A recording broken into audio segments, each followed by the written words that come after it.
आज हम स्टडी करने जा रहे हैं कक्षा 5 की संस्कृत पाठ्य पुस्तिका संस्कृत दर्शिका का। तो इसमें पाठ 1 का अध्ययन करेंगे। तो पाठ 1 का नाम है संस्कृत वर्णमाला।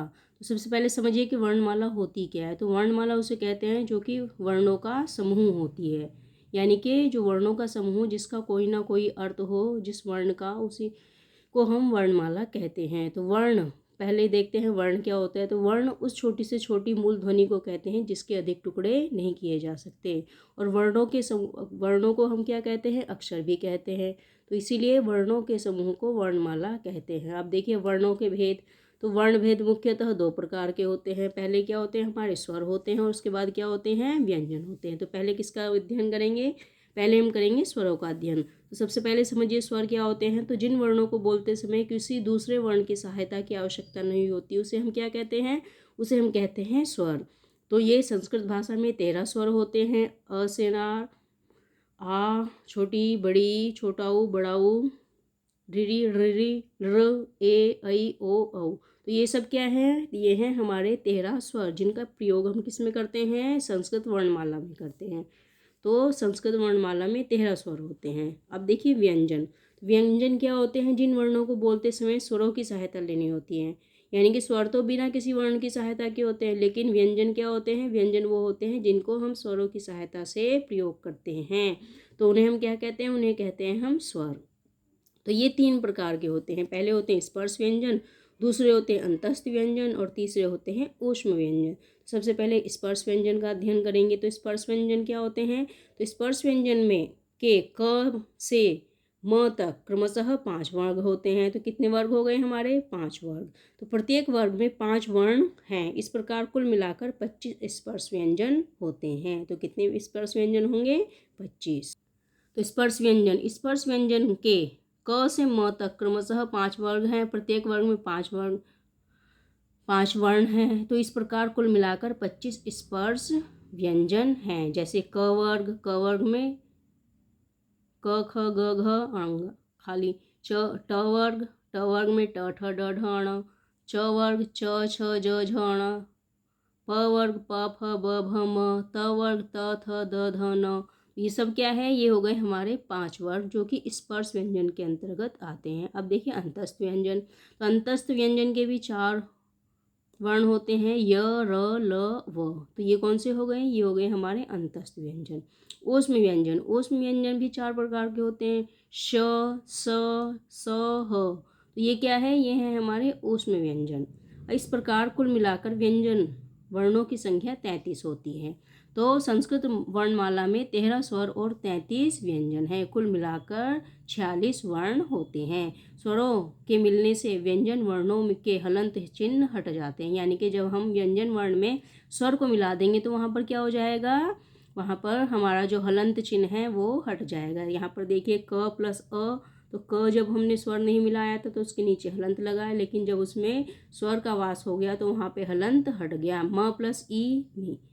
तो इस प्रकार से हम क्या करते हैं, स्वरों को यदि हटा देते हैं तो हलंत लगता है, यदि स्वरों को उसमें मिला देते हैं तो हलंत हट जाता है। अब है संयुक्त व्यंजन। 2 व्यंजनों को मिलने से संयुक्त व्यंजन बनते हैं, जैसे छ क्षत्रिय, त्र त्रिशूल, ज्ञ ज्ञानी और स्र श्रमिक। तो ये क्या होते हैं, ये हमारे 2 व्यंजनों को मिलाकर बनते हैं। तो देखिए क प्लस षट षटकोण, छ क्षत्रिय, ज प्लस अंग खाली, ज्ञ ज्ञानी, त प्लस र त्र, स प्लस र श्र। तो ये क्या हो गए, ये हो गए हमारे संयुक्त व्यंजन, जिनकी संख्या कितनी होती है, 4 होती है। अब है अयोगवाह। तो व्यंजन, इसमें वर्णों के अलावा हमारे क्या होते हैं, अयोगवाह। तो स्वर और व्यंजन के अतिरिक्त 2 अयोगवाह होते हैं, जैसे अनुस्वार या अनुनासिक और विसर्ग।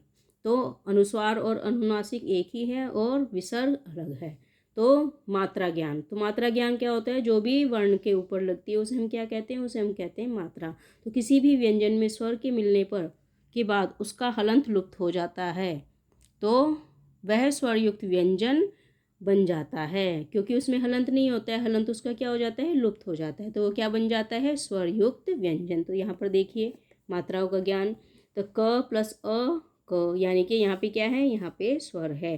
क प्लस आ का, क प्लस ई की, क प्लस बड़ी की, क प्लस उ कु, क प्लस बड़ा उ कु, क प्लस री कृ।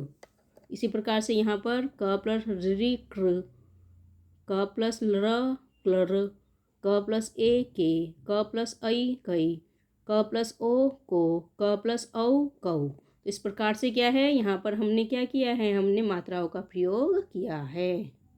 तो ये पार्ट जो है यहाँ पर हमारा समाप्त हो रहा है। इसकी हम आगे की एक्सरसाइज करेंगे अब।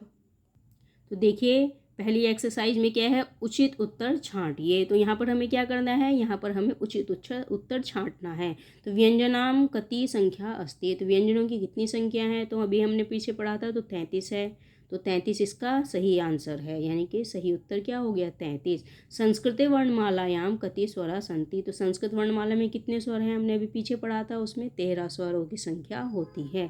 संस्कृते वर्णमालायाम कति वर्णा संति, तो यदि हम दोनों को मिला देते हैं तो कितना हो जाता है, इसका जोड़ हो जाता है 46, यानी कि 46। तो इस वर्णों की वर्णमाला और संस्कृत में वर्णमाला में कितने होते हैं, वर्ण हो जाते हैं हमारे 46। वर्णस्य कति भेदा संति, तो वर्णों के कितने भेद हैं, वर्ण 2 प्रकार के होते हैं, स्वर और व्यंजन।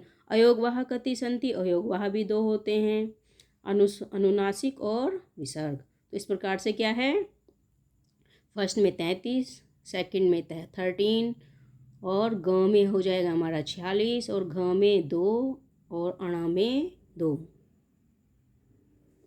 नीचे देखिए यहाँ पे हमारे रिक्त स्थान है जिनको हम पूर्ण करेंगे। तो सबसे पहले क्या है, वर्णमालायाम 13 स्वरा भवन्ति, वर्णमालायाम 33 व्यंजनानि भवन्ति, 6 च वर्गस्य वर्ण अस्ति, 6 क्षत्रिय वर्ण संयुक्त व्यंजनानि अस्ति, अनुनासे अयोगवाह अस्ति। इस प्रकार से हमारे क्या हो जाएंगे, रिक्त स्थान पूर्ण हो जाएंगे। अब हम सही गलत देखें। हलंतः का ज्ञान इस चिन्ह से होता है, तो ये क्या है, गलत है, ये हलंत नहीं होता है। त रि र के संयोग से त्र बनता है, तो ये भी गलत है। व्यंजन वर्णों की संख्या 33 होती है, तो बिल्कुल सही है। व्यंजन 3 प्रकार के होते हैं, ये भी सही गलत है। तो बच्चों व्यंजन 3 प्रकार के ही होते हैं, तो ये क्या है, ये हमारा हो जाएगा सही। अब इसके बाद देखिए परस्पर मिलान कीजिए। य र ल व, तो ये क्या हो जाएंगे, अंतस्थ व्यंजनानि। क वर्णतः म वर्णप्रियांग तः स्पर्श व्यंजनानि, तो ये क्या हो जाएंगे, ये हमारे हो जाएंगे स्पर्श व्यंजन। श स स ह ऊष्म व्यंजनानि, छ त्र ज्ञ संयुक्त व्यंजनानि, तो ये क्या हो जाएंगे, ये हो जाएंगे हमारे। इस प्रकार से इनका हम क्या कर देंगे, हम कर देंगे मिलान। तो यहाँ पर देखिए, यहाँ इनके जो है पूरे के पूरे हमें क्या लिखने हैं, क वर्ग लिखना है, च वर्ग लिखना है, ट वर्ग लिखना है, त वर्ग और प वर्ग। इस प्रकार से क्या हो रहा है, हमारा पाठ हो जाएगा कंप्लीट। तो आशा करती हूँ चैप्टर आपको अच्छे से समझ में आ जाएगा, इसकी एक्सरसाइज भी आपको अच्छे से समझ में आ जाएगी। यदि चैप्टर आपको अच्छे से समझ में आ रहा है तो चैनल को सब्सक्राइब कीजिए, लाइक और शेयर कीजिए, ताकि आगे के पाठ आपको प्रारंभ से ही प्राप्त होते रहें।